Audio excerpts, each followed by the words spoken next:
Oh, yeah. Guess who's back?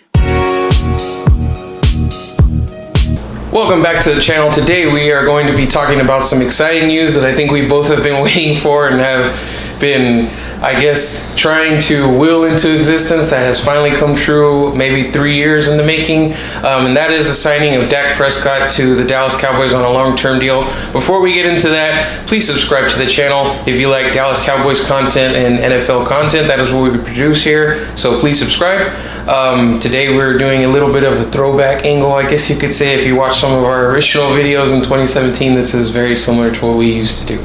But let's get into it. Of course, Dak Prescott, he signs a 4-year deal with the Dallas Cowboys. $162 million would be the max value, which I think we all fully expect for him to be there 4 years and hopefully beyond. Some of the key points are that there's a no trade clause. There's a no tag clause, so basically once the 4th year comes, they cannot place a franchise tag on him. So pretty much after year 3, you're going to have to be working on another extension, which is exactly what Dak and his agent wanted, so they could maximize his earning potential. He'll be 31 whenever this new deal comes up. But we'll get more into some of the details as we conversate about it. But RJ, what were your initial thoughts and reactions to this finally getting done? Dude, it's funny because I have the notification on for my sports updates that notifies. This is the first one to notify as soon as anything like happened, and that was like I was slowly waking up from a nap in the middle of the day, and that was the first thing I saw on my phone, and I was just kind of like I felt good about it finally, because the day before he was supposedly flying back from Utah, I think it was, and he saw it on Twitter from a reporter. And so I felt like, okay, he's flying back. That probably says something, like that the deal's probably getting really close to getting done. So I felt good about it. I think it was something that I expected when I saw that, because dude's just not going to fly back just for no reason. When we were actually texting that morning, and my brain was thinking differently. It was Monday, of course, the 8th, and I was like, okay, to get this tag to fit, the 37.7, to make it fit under the cap as it currently stands, there's about 3 to 6 different restructures that the Cowboys would have to do in advance to make this fit under the cap. Now, they wouldn't have to do that exactly on that date, but you'd start hearing rumblings about it at least. So I was like, hey man, I texted RJ that morning, they haven't done anything, you don't hear anything, maybe that's a good sign. And then he texted me that, and I was like, well, we can just hope for the best. Deadlines make deals, and the Cowboys obviously like waiting till the end. So, we did find out from the press conference today that last week is when things started really coming together, because Dak was in the facility rehabbing and stuff, and he Todd France, his agent, told him, hey, like things are looking good now, and he said, well, I'm not going to get too excited. I was here rehabbing yesterday, and I'm going to be here today or whatever and stuff. So yeah. I think that we always expected this to get done, but I mean, with timing and everything, how long it took, there's always that little piece of you in the back of your head. You're like, okay, why hasn't this gotten done? And then the press conference, which we'll get more into now, which they had today, officially announcing the signing with Jerry Jones, Stephen Jones, and Dak Prescott. They didn't really give a concrete answer. Jerry did his Jerryisms, where he just, metaphors and all these side stories into what is just like a crazy ass answer. But he was just like, whenever they asked him why it took so long, he's like, it took so long because it could. And I was like, what?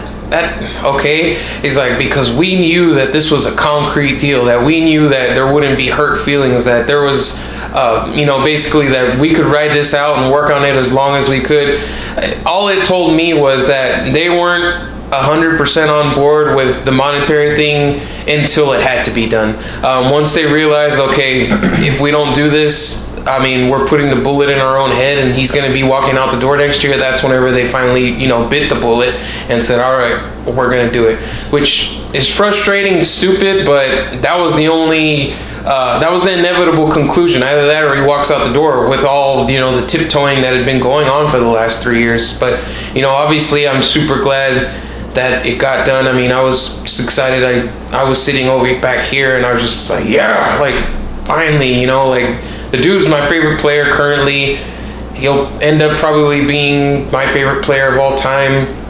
And I was never a quarterbacks guy. I mean, I was like the defensive line guy. But this Dak, as I said before in our other videos, he represents everything that I want from a player. The person that he is, it's not even about what's on the field. Of course, that's the benefit. But everything about off the field, this guy exemplifies what I want from a quarterback. He's not flashy. He's not show off. He's just a pure leader. And something that I like that Jerry did say, he said, I talked with Roger Staubach about what kind of quarterback should I be looking for, a mobile quarterback or a guy that's going to stand in the pocket. And he said, I don't care what kind of quarterback you just get a quarterback that men want to follow. And I was like, well, that's exactly who Dak is. Exactly who he is, exactly. And like, with all the pieces that are on the offensive side of the ball that he's built connections with, that really he's elevated some of these guys' careers to, heights that they weren't before.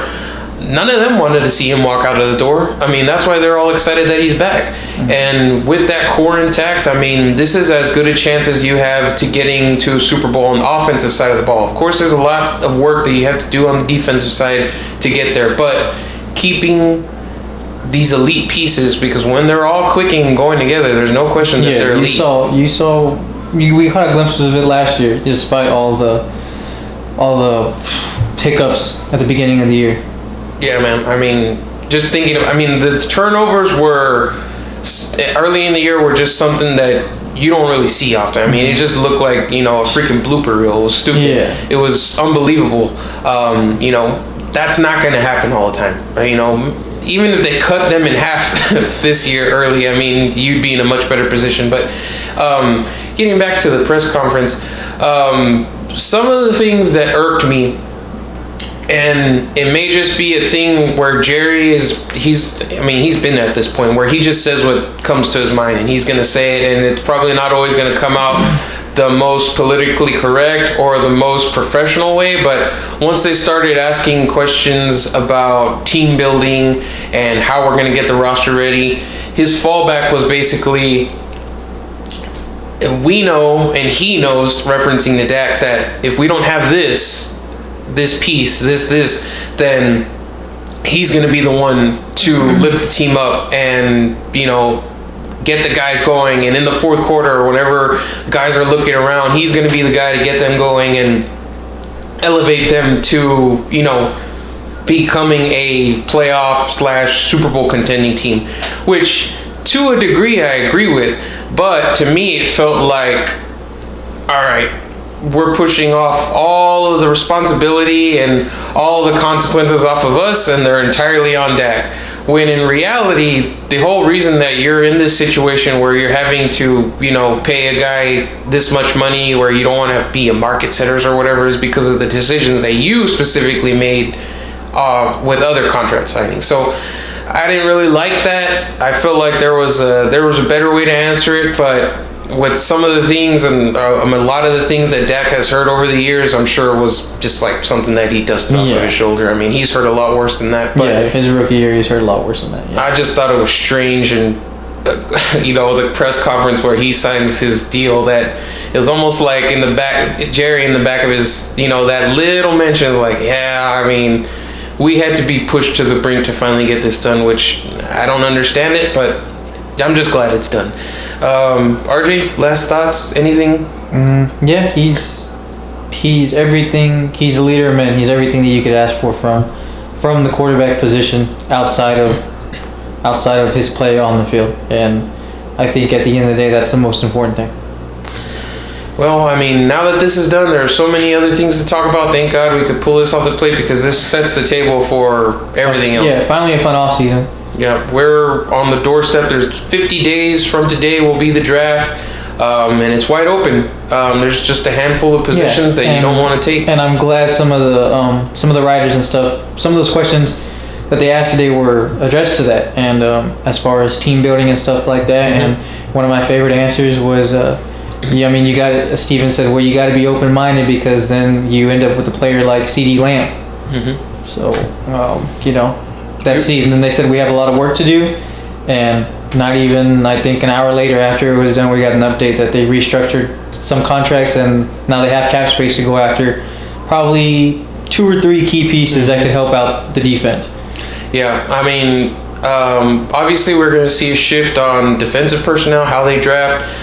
The other shift that a lot of people are looking for and hoping for is let's not scrape the bottom of the barrel in free agency, because last year that blew up in their face. I think probably the only really you could look back at maybe the last 3 years, the only person that really popped was Aldon Smith. So other than that, oh yeah, never mind. Yeah, go ahead. Yeah, other than that, I mean, yeah, it's almost like the amount of money you spend on the 4 or 5 that you did, you could have got two or 3 that would have definitely made an impact, but you chose to go quantity of, I guess, items over the quality. Yeah. Of them. The player I always go back to is Tyrann Mathieu. That year that they could have had him on a 1-year, $9 million deal. I mean, and you could maybe had him longer. I mean, but hey, hindsight is 20/20. But anyway, this, like I said, this sets the table for so many other conversations, which of course we'll be producing content for. We appreciate you watching this video. If you have not already, please subscribe to the channel, and we will see you next time. I ain't here for the money, I ain't here for the fame. Though it might be nice to own a jet plane, I'ma do it all for you. Come along.